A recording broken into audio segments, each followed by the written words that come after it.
up guys, Alex again here with another tutorial. Today we're going to be showing you how to wrap your side mirrors. Hey guys, so let's just jump right into it. So first you're going to need a cleaning solution. Here I'm using Rapid Tack. This is an installation solution for wet vinyl application, which doubles as a cleaning solution.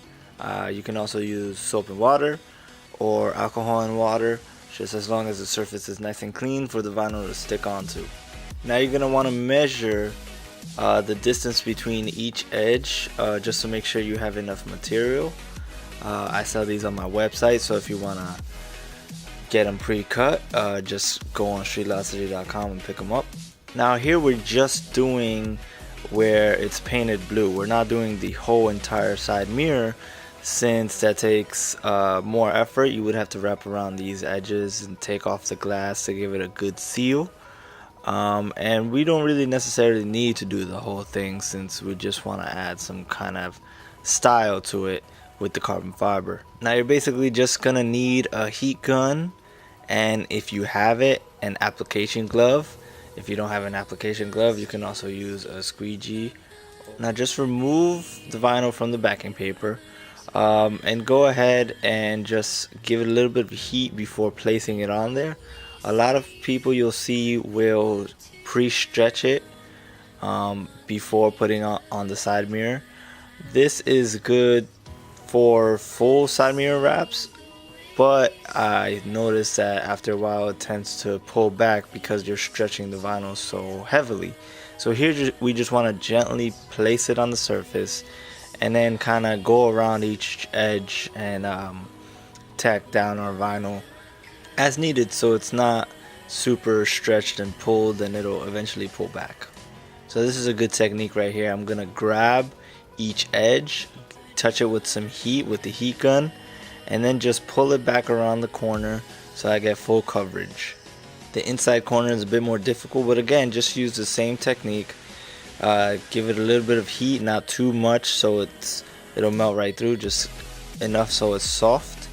And then just pull it gently so you have no wrinkles and it gets full coverage over the entire surface area. I'm show you this technique again. We're touching it with heat. We're bringing it around the edges.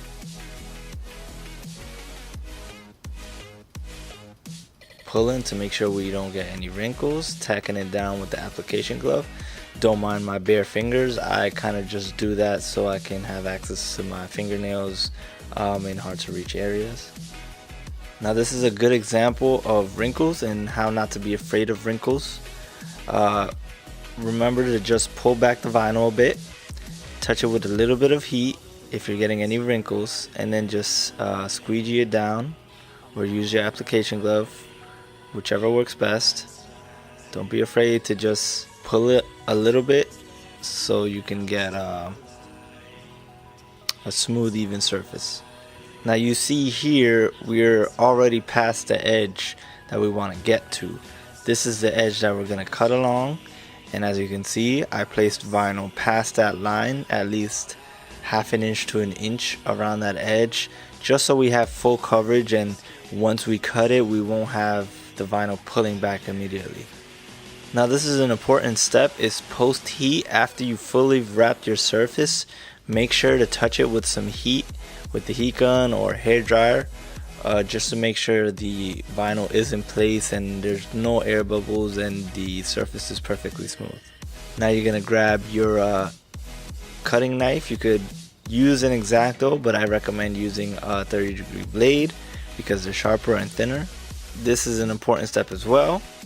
I use my fingernail to crease the edge.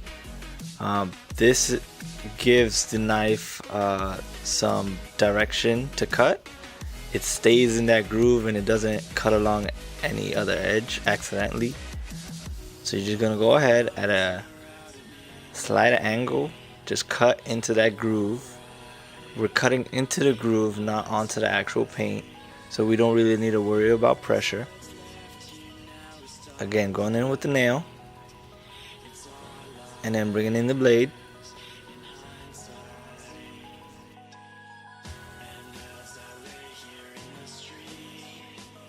and then just pull back the excess vinyl material,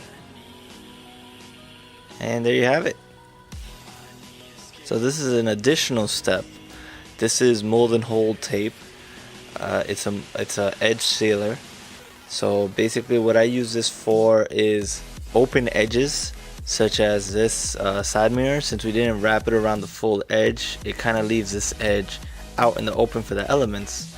So I like to give it this final seal just to make sure it'll last, you know, the length of the vinyl. If the vinyl is guaranteed to last 4 to 5 years, then this sealer will outlast that. Now, just like the vinyl, you touch it with a bit of heat after wrapping it around the edges, just to make sure it's sealed correctly. And there you have it, a satin finish carbon fiber wrapped side mirror. Let me know in the comments down below if you enjoyed this tutorial, if you want me to keep making tutorials such as these. And thanks for watching. Peace.